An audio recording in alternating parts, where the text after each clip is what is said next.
This episode of Indie Film Weekly is brought to you by the American Institute of Architects' third annual I Look Up Film Challenge. Register by June 26th at ilookup.org. Welcome to Indie Film Weekly, a No Film School podcast. I'm Liz Nord. I'm Charles Hain. And I'm Joan Fusco. It's June 22nd, 2017. And on this week's show, how do we handle the rising cost of film school? The great buy versus rent gear debate, wise words from Wonder Woman cinematographer Matt Jensen, and as always, news you can use about new gear, upcoming deadlines, indie film releases, and Ask No Film School.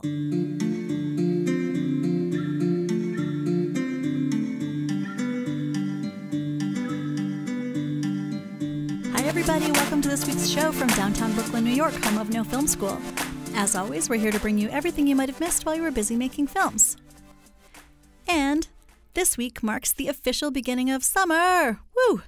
So it's time to share some fun facts.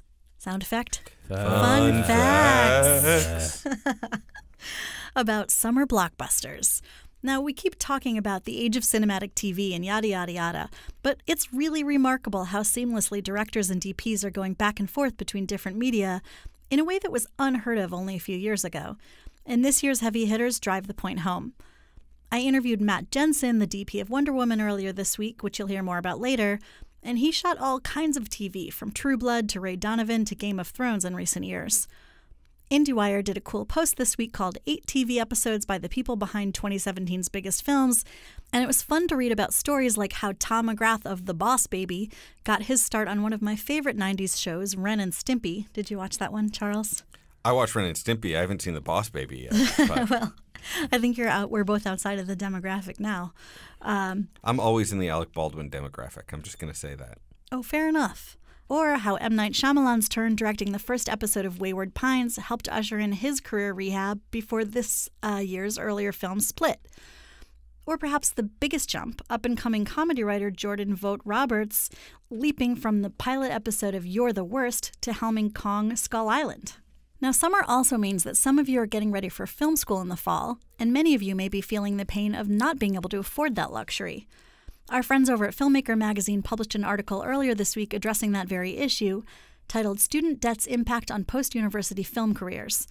The article argues that at the same time as the industry is becoming more diverse than ever in certain ways, it's also running the highest risk of completely shutting out lower or even middle-income people. This isn't just because the cost of film school is so high and many lower-income students can't afford to take on unpaid internships, but also because even if they manage to get into film programs, the debt they face afterwards doesn't even let them get their feet wet in, say, directing before they have to take commercial work to pay the bills. So we all know this isn't a new problem. The main reason I didn't go to film school is because even though I got a generous scholarship, students at the time were spending way more than I could afford on their thesis films. But it's getting worse. The Filmmaker article reports that costs at the top film schools are higher than they've ever been. Film undergrads at places like CalArts, NYU, USC, and Columbia can expect to pay nearly $250,000 for 4 years of education because of additional lab, equipment, and insurance costs on top of higher tuition fees. Further, college debt is up across the board in the U.S., but film and media graduates were among the degrees that suffered the most as a result of their loans. According to a 2014 study by the Brookings Institution's Hamilton Project, film and media alumni must pay over 20% of their income to cover their annual debt in their first year out of college alone. So what do we do? Well, of course, there's always the option from which our site was born, No Film School. But then you have to go the extra mile to make sure you do all the networking and learn all the skills that you would if you were in school. If you do want to go to school, make sure you use the internet for the other thing it's good for, research. Look for scholarships specific to your school, scholarships specific to whatever makes you unique, like your region or background, subsidized federal loans like the federal Perkins and Stafford loans, etc. And if you're already in school, look for small film grants for thesis films, or consider doing what Columbia grad students recently did and lobby to change fee structures and hidden costs at your school. So I think my co-hosts in this room can weigh in an interesting way, because Charles is a film professor and John is the most recent to graduate film school among the three of us. I didn't go to film school. But I went to acting school. You went to school. I went to art school. Yeah. Art school, in air quotes. The big thing for me is I want to point out the wonder that is public universities. Like when you listed all the expensive ones, Columbia and NYU, USC, they're all private. Whereas like UCLA has always been a really reasonable cost for in-state California residents. And then New York now has the school, which, full disclosure, is where I teach, which is the Fierstein Graduate School of Cinema. It's part of the City University of New York, so it's a public institution. So like you end up with like $50,000 in debt instead of $250,000, which is still $50,000 is still a lot of money and nothing to sneeze at, but it's a probably more manageable amount of debt than $250,000. I don't know how I would feel about teaching at a place where people walked out with $250,000 of debt. Or if it was just you're either rich or crippled by debt, and those were the two choices for access. For me, film school still remains like a viable thing, not only because I teach there, but also because I think it's a really great opportunity to spend 3 years doing nothing but worrying about getting better at what you do. Like, I think you can totally have a career without it, but it tends to move some people up the ladder a little faster by getting to dive really deep into it. But like, I don't know if it's worth $250,000. I went to USC for grad school. It wasn't $250,000 then, but I certainly walked out with like more than $100,000 worth of debt. And that was a lot. And it affected a lot of my choices when I first got out. I didn't have the luxury of, like, it sounded like you were describing, like, do I do commercials or features? And it was like, what can I do to make money? Give me any, like, I didn't do anything that was even like a commercial for 5 years after I graduated. I was just like on sets gaffing, trying to like pay my insane loans. It's a tough decision. Obviously, the internet's a lot of great resources now, and there's all this great info there. But the opportunity to like dive in with 50 other people into like bathing yourself in movies for 3 years is so magical. I would also say look at public universities and look abroad. Yeah, and I mean, I'd say, like I was saying, I went to art school. I didn't go to film school, but they're similar. I would say film school is a more valuable education because you're actually learning technical skills, whereas there's some, artsy programs where things can't really be taught. But there are definitely things that you can learn in film school that will help you later on in your career, no matter if you're like jumping out of school and directly able for some reason to start directing features, or, if you're lucky enough to be doing commercials even, you got to work your way up. And I think that having that background where you've had the experience with multiple different tools and you've been exposed to a lot of different theory, that'll set you apart further than other candidates for jobs, because there are a huge amount of jobs today in the video industry in general. We're not talking about, like creative expression and filmmaking, but we're talking about using what you love in some capacity to work and make money and, live. So that's a viable option, I think, like going and doing videos for Vice or whatever branding agencies, like media companies like that. They're more like branding agencies right now because they're taking contracts from brands and they're making content for them, and they need people to make that content, and that's not going away anytime soon. So, if we're talking about the merits of film school, I think that is a very important thing. But if we're talking about the price of film school, I'm gonna check my privilege here. I was really lucky to go to art school. I don't know if it was worth it necessarily to spend that kind of money to go to NYU. I think, you got to do your research into what kind of education you want to receive. I'm not sure how valuable an NYU degree is today versus like a state school degree if you're going into that kind of profession where you're going to be making video content for companies, which, that's where you start networking. That's where you start really making connections that could lead you off into sort of the commercial world and then hopefully into the feature world. As that's been my experience, at least out of college. I don't think that the Vices and Refinery 29s of the world are looking at whether or not you have a film degree. I think they're looking at whether or not you make cool stuff. Yeah, it's like all hiring in the film industry is based on work.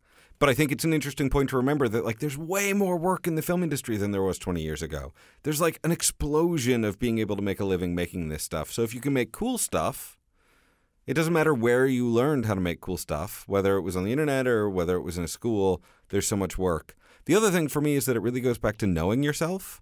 Like one of the reasons I went to film school is I make friends really slowly. Like, I'm not, like, I lived in LA for a year and I don't think I made a friend that year. Like, I need a lot of continual contact. So film school was great for me. And by the end of 4 years, I had close relationships. I started a company with someone from USC. If you're the kind of person who goes to a film festival and walks out with 4 best friends and 3 agency contacts, you might not need a film school. But if you're not like that, film school can be a great way to have more opportunity to get to know friends and collaborators. Yeah, and that's something we hear again and again in these interview podcasts is that, the people that did go to film school, the thing they're happiest with is the relationships they made there. And I think they kind of take for granted the technical skills that they have learned there too, because learning Avid, learning Final Cut, learning how to use a camera in general, those are highly sought after skills. So yeah, I think it's got its merits. Is it worth it? That's the question that our website basically runs around. And moving on to our next story. This one is super hot off the presses. So we still don't really know the reasoning behind this monumental decision, but Daniel Day-Lewis has retired from acting as of, I think, an hour ago. We're recording this a few days early. The greatest actor of our generation shall act no more. Day-Lewis has earned numerous awards, including 3 Academy Awards for Best Actor for his performances in My Left Foot, There Will Be Blood, and Lincoln, making him the only male actor in history to have 3 wins in the lead actor category. He did not give a reason for his retirement, as I said earlier, but in a statement made by his spokeswoman, Leslie Dart, she confirmed the news, saying, "Daniel Day-Lewis will no longer be working as an actor. He is immensely grateful to all of his collaborators and audiences over the many years. This is a private decision, and neither he nor his representatives will make any further comments on this subject." Damn. If there ever were a film to retire after, however, it would certainly be Paul Thomas Anderson's untitled fashion drama scheduled to hit theaters this Christmas. The reunion between famed actor and famed auteur is hugely anticipated, and Day-Lewis still intends to help promote the movie, according to a person familiar with his plans. I'm hoping this isn't him retiring forever. Variety brought up the fact that in the late 90s and early O's, he appeared to give up acting for a while, reportedly working as a cobbler before Martin Scorsese convinced him to return to the screen for Gangs of New York. And thank God he did. He was awesome in that movie. Let's hope his return to the shoe industry is short-lived. I have 2 words for you. Rap career. Well, I'm throwing down the gauntlet here on the show. We're going to move on from last year's Makin' Bacon Film Festival to this year's Write the Indie Script That Gets Daniel Day-Lewis Back on Screen. Oh my God, challenge. Yeah. And if you do, you will definitely be a guest on the No Film School podcast, the highly, highly coveted guest spot. Finally, in headlines, on the show 2 weeks ago, Emily reported on Apple's foray into original programming, but said that she wasn't really going to take it seriously until the company showed a real commitment by making a major development executive hire. So, they've clearly been listening to the podcast, and it looks like that has happened. Jamie Ehrlicht and Zach Van Amberg are leaving Sony Pictures Television to co-lead video programming at Apple. Part of their purview will be to acquire original documentaries, and 2 music films that both premiered at Tribeca, Can't Stop, Won't Stop about Sean Diddy Combs, and Clive Davis, The Soundtrack of Our Lives, are already set to be released via Apple this month. I'll be really curious to see what Ehrlicht and Van Amberg come up with, particularly because they have a reputation for fighting for shows they believe in during their 10-plus years at Sony. If you are looking to release this coming year, definitely keep an eye on Apple as a potential buyer, because all signs now point to the company spending some of its considerable wealth on original content. So Charles, what do you have for gear news this week? All right, well, so it's hot outside. Summertime has come to New York City, and the world of tech rumors are also heating up. Darren James just did a great article about the next revisions coming down the pipe from Canon and Sony. Canon with the 6D Mark II and Sony with the A7 III. The biggest news of the bunch is the A7 III getting 4K video, which brings it closer in line to its very popular big brother camera, the A9. Next up, back at NAB, Flanders Scientific was showing off a very cool Scope Stream software, which basically adds real-time video scopes and waveform monitoring to a computer that's on the same network as either your DM series monitor or one of their Box.io LUT boxes. This is going to work on any computer connected to the same network, and so this is like a really great cost-effective way to add more scopes, either on your laptop on set, or like if you have an old iMac lying around in your edit suite. this is something that most people end up spending a lot of money for, and Flanders sort of like giving this away in software is super cool. Now, after announcing it at NAB, the software's finally out there, so if you've got any Flanders Box.io or DM monitors, download it, fire it up, and tell us what you think of ScopeStream.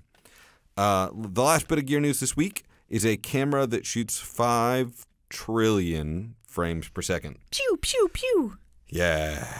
It's not a cinema camera in what we consider like the traditional cinema camera sense, but if you've ever been on set shooting off speed and you're like, all right, let's go to 500 or like, let's go to 1,000, and you've wondered, how fast can a camera go?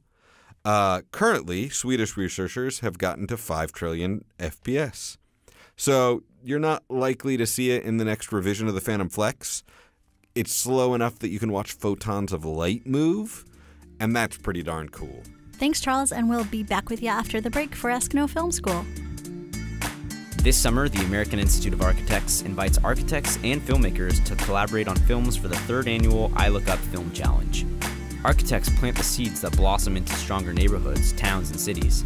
This year's theme, Blueprint for Better, challenges filmmakers to capture a project that highlights the powerful social impact architecture can have on communities. Register by June 26th at ilookup.org and submit films by August 13th for a chance at cash prizes and national distribution. So this week in Ask No Film School, Axel Roldos, whose name is pretty sweet, asked us, with ShareGrid becoming popular, what's stopping someone from just buying a bunch of equipment on their own and then renting it out to have it pay for itself when you're not using it? He added, just curious because I live in Atlanta where there's a burgeoning production market and see a capacity to get some cool gear that will pay for itself in no time. Someone tell me what I'm doing wrong. Yeah, he wants to know what he's doing wrong, but I'm not sure. It doesn't sound like he's doing anything wrong. What do you think, Charles? So, first off, technically, nothing is stopping you from becoming a rental house if you want, Mr. Roldos. And I would say Atlanta is beyond having a burgeoning production market. I would say Atlanta is on fire with production. I have a DP friend in LA who is thinking about getting a place in Atlanta because he is there more often working than he is in LA. So it is hot. Also, the TV show Atlanta, very good. So many people have the same thought. Right? Even before ShareGrid, you could do this with Craigslist. I remember when my friends would like buy a DVX 100 in like 2004, and a year later it was totally paid off in rentals from Craigslist. So it's totally a thing people do. It is the reason why many DPs you know seem to own so much gear, and you're like, how do you own $70,000 worth of gear? And it's like, well, you've rented it out to pay for it. But there's a big hurdle here, which is maintenance and processing of repairs. So shoots are hard on equipment, and no matter how hard you are on your own equipment, you're never going to be as hard on your own equipment as someone else is going to be on your equipment if they don't own it, right? So there are all these tiny little things like connectors and cables that are constantly breaking. While there is insurance for the big ticket items, like when someone drops a lens, all that little stuff is usually below the deductible, and it really adds up. And yes, you can charge it to the rental, but like the number one thing people do all the time is they have like a DSLR with an Atomos or whatever, and then they rent it out 3 times back to back. And if you don't check it every single time, and you fire everything up and you make sure all the ports work, when it comes back at the end of that week and one of the ports on your Atomos doesn't work, you're going to go to the last renter and you're going to say, hey, the port doesn't work. And they're going to say, we never even used the Atomos. And like, who knows if they're telling the truth or not. So you'll have to go back through the line and you'll be in arguments, and eventually you have to pay for the repair yourself. So all those little things like cables and connectors, they're all wear and tear items, and that ends up adding up. So this is a strategy for paying off your gear. People do it, but it's more work than you think it's going to be. And a lot of that work is being really thorough every time you send out gear to check every piece of it. And every time that gear comes back, to check every piece of it and to really maintain those relationships. In addition, the beauty of a rental house is if I rent something from a rental house and at midnight it breaks, they have a 24-hour number and I call them. And if the camera goes down, they can usually send another out. So be prepared. Depending upon what you rent out, if you rent out like a color grading monitor, people shouldn't be calling you at 4 a.m. if it doesn't work. If you rent out an Epic camera and it stops working at 4 a.m. and it was clearly like you hadn't maintained it properly, they're going to call you at 4 a.m. trying to figure out what's wrong with it and how to get it fixed if they're doing an overnight shoot. So just be prepared for some of those things. It's more work than it seems like, but it is definitely the way that a whole lot of filmmakers end up paying for all of their toys. If you decide to go for it, good luck. Thanks, Charles, and thanks for your question, Axel. And now for some indie movies opening this week that you can check out. First up on VOD, Blood Road came earlier this week. I'm really already intrigued by this movie based on the headline of our forthcoming interview with the director alone. The headline is How a First-Time Filmmaker and World-Class Cyclist Biked Through 1,200 Miles of Jungle to Make Blood Road. Sweet. This feature doc from Red Bull Media House follows ultra-endurance athlete and new filmmaker Rebecca Rush as she rides the Ho Chi Minh Trail in search of the site where her father, a U.S. Air Force pilot, was shot down in Laos more than 40 years earlier. Its production story is just as interesting. It was shot in 6K on the Red Dragon and Red Weapon, and the whole camera team was based on dirt bikes for the entire shoot, carrying all their camera equipment on their backs. We will link to that article in the podcast post. Sounds pretty extreme. Sick. Indeed. And coming to Netflix this week, Nobody Speak, Trials of the Free Press will be out on June 23rd. This Brian Knappenberger doc premiered at Sundance earlier this year, and as Emily wrote in her most anticipated list for that festival, this doc hits very close to home. It's about the changing media landscape, the threat to free speech, and a couple of billionaires who conspired to kill a beloved New York publication. It reveals the forces that brought down Gawker through in-depth interviews with its founder, Nick Denton, and other journalists and media experts. But ultimately, the story is bigger than Gawker itself. It's about the deepest underpinnings of our democracy, which come under threat whenever the freedom of press is curtailed. And another film that premiered at Sundance a few years ago is coming to HBO. This is, of course, The Birth of a Nation, which comes out on June 24th. This was the darling of Sundance 2016. However, the film quickly fell from grace and out of the limelight after new revelations surfaced from director Nate Parker's collegiate rape case. It was bought for a record $18 million out of Sundance and ended up being both a box office and award season failure. Whatever your feelings on the matter, you'll now be able to watch the historical drama on HBO. Parker also stars as Nat Turner in a retelling of his life as a literate slave and preacher in the antebellum South, who orchestrates an uprising against slave masters. So the podcast this past Monday featured Bitch, the weirdest movie John saw last year, and this Friday, the weirdest movie I saw last year is coming to theaters, so it's Weird Movie Week here at No Film School. That movie I'm talking about is Anna Lily Amirpour's The Bad Batch, a dystopian love story set in a community of cannibals in a Texas wasteland. Suffice it to say, there was a lot of moaning and groaning and even booing at the TIFF screening where Emily and I saw it. You might remember Amirpour from her breakout black and white vampire flick A Girl Walks Home Alone at Night, which I really enjoyed. Emily interviewed the director and the film star Suki Waterhouse at TIFF last year, and they got into raw detail about trusting your creative instincts and how traumatizing filmmaking can be. We will link to the interview in the podcast post. And on the total opposite end of the filmmaking spectrum, one of the sweetest movies I've seen probably ever is also coming to limited theaters on Friday with a national rollout in July. Michael Showalter's The Big Sick was one of the most talked about movies out of Sundance, and we put it on our list of indie movies you need to see this summer.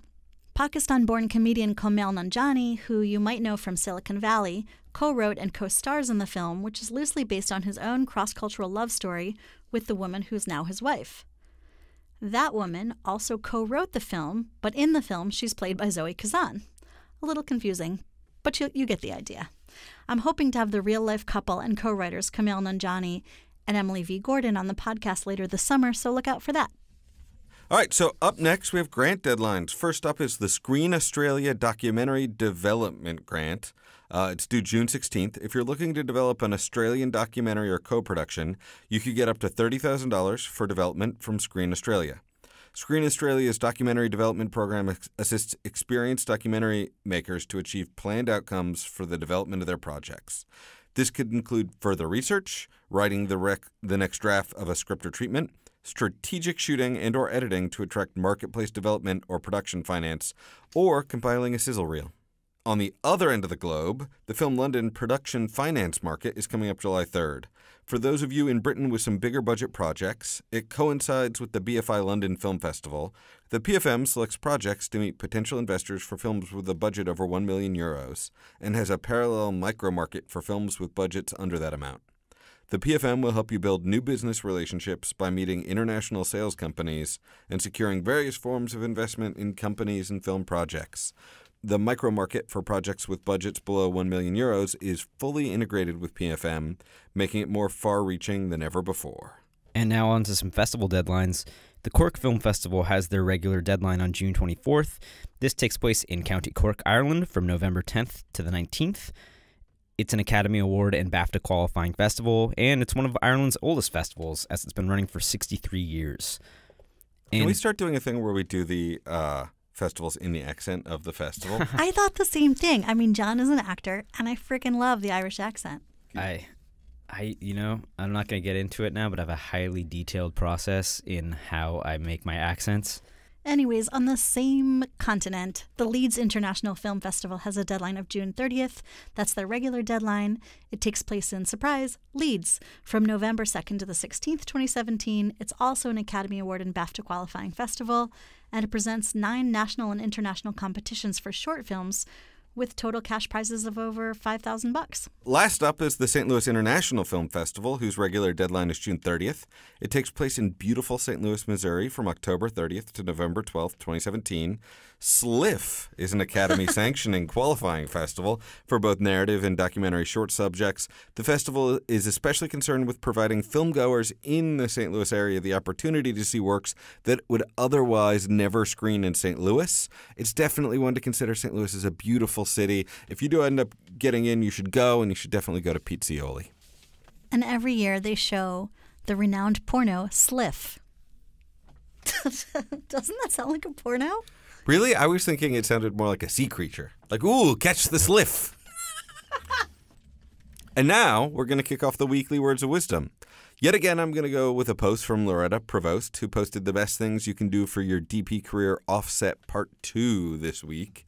And she said, quote, "It helps greatly to care."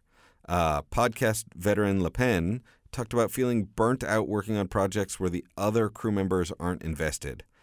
Oh my God, there is nothing worse than being the only one who cares on a movie set.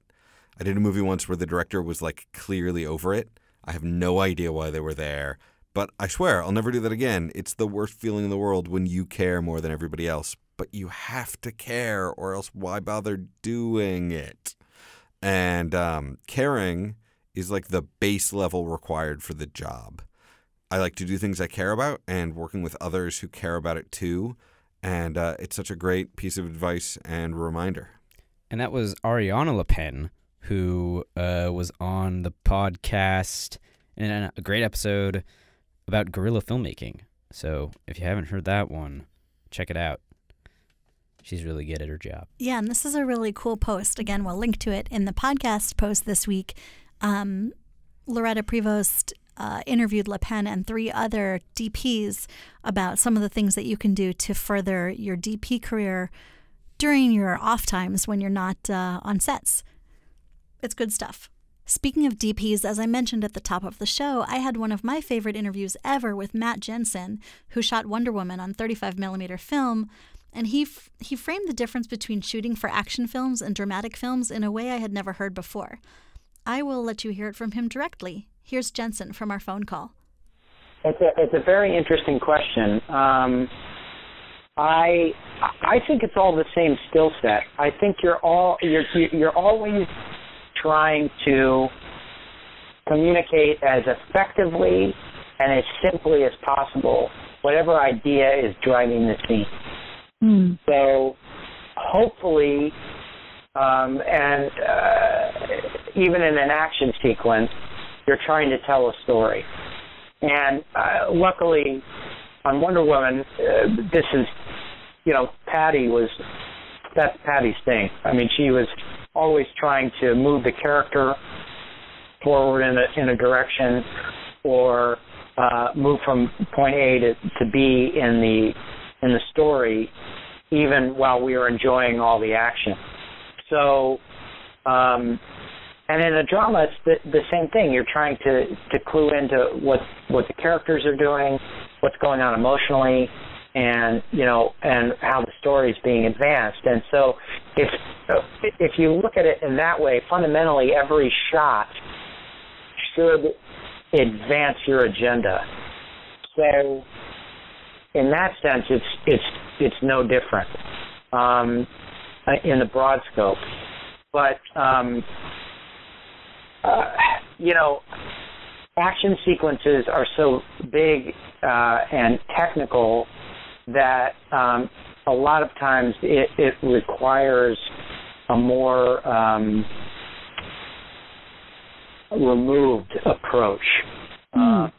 You have to be very critical about what the shot is doing and what part of the shot is effective, if it's a really fast cut or something. And I think you almost have to be divorced from feeling in order to see if it's working. And I think with a drama, or just two characters relating in a scene, when you're on set and you're looking through the lens, you can kind of feel it. It becomes an intuitive process where you can see how the actors are relating, and you're very close with them. So if you're in tune, you can kind of tell what's important or what they're emphasizing, or if they're going to look a certain direction, and you need to pan with them or not pan with them. You get a very intuitive sense of what's going on because it's all right there in front of you. And this may be, I don't know, common knowledge, but I'm learning a lot from like video essays and stuff. And this week I'm going to talk about an article I wrote about Patrick H. Willems' video essay, Realism, How Much Does It Really Matter? In it, he breaks down the concepts of realism, formalism, classicism, and verisimilitude, which is now my new favorite word of all time. The easiest way to think of these forms of filmmaking are on a spectrum. On one end, we'll say the left end, you have the concept of realism. That is a style of filmmaking that aims to represent the real world with the greatest commitment to realism. In terms of filmmaking strategies, this means the use of objective wide shots and long takes with the camera at eye level and limited editing. On the other end, the right end, you have formalism. Formalist films can be described as highly stylized stories with elaborate sets, costumes, and special effects with no interest in imitating reality. Now, right in the middle, you have classicism, which mixes together elements of both realism and formalism and is where most films fall today. Namely, it takes the production aspects of formalism and puts them in the service of a story with realist values. I think that's a pretty cool way to think about these concepts, which I have heard a lot before, but it's easier with that image in mind now to really get those straight.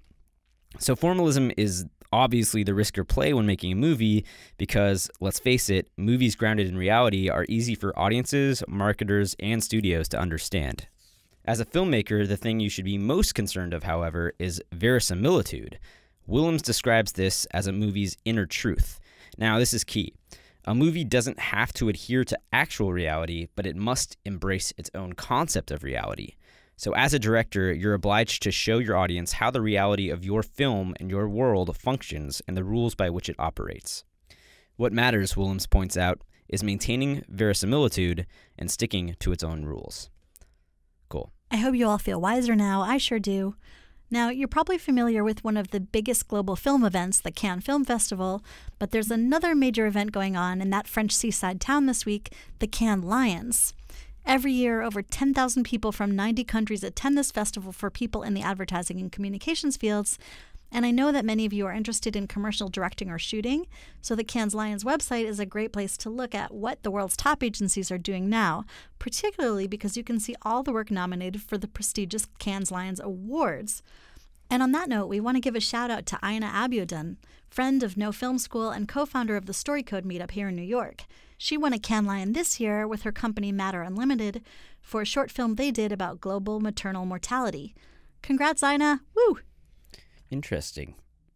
Was it a commercial about maternal mortality? Like, what were they advertising? There are a lot of, advertising... Pharma, right? Yeah, advertising agencies do a lot of kind of, what's the word, like pro bono work promoting causes or talking about causes. It's not all straight up ads. In this case, I believe it was a pharma thing. There you go. More applications for that video degree or film degree. Ooh. Now, speaking of realist films, I saw a film at Toronto last year that probably exemplifies this concept more than any other film I've seen in a festival at my tenure here. Granted, I am a self-proclaimed formalist, so I see a lot of those movies. It's called Werewolf and actually has nothing to do with werewolves, but everything to do with opioid addiction in Canada. Obviously. So on the podcast next week, on Monday, our interview podcast, I talk with the director and stars of that film, who are actually not stars, but just normal Canadian people. And we had this fascinating discussion on the benefits of working with non-actors. I think every Canadian person is a star. I think every Canadian person is a werewolf. Not every Canadian person is addicted to opioids. Well, I can't wait for that one, John. And in the meantime, I hope you all will subscribe to the podcast and rate us with 5 big fat juicy stars on iTunes and stay in touch. I'm at LizFilm on Twitter. I'm at Charles Hain on Twitter. And I guess before we get into this, we've been getting a lot of controversy around people repeating my Twitter handle.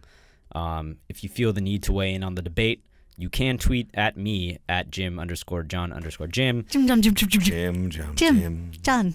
So if that annoys you, like it sometimes annoys me, please let me know. Or if you love to annoy John, like I do, please let me know.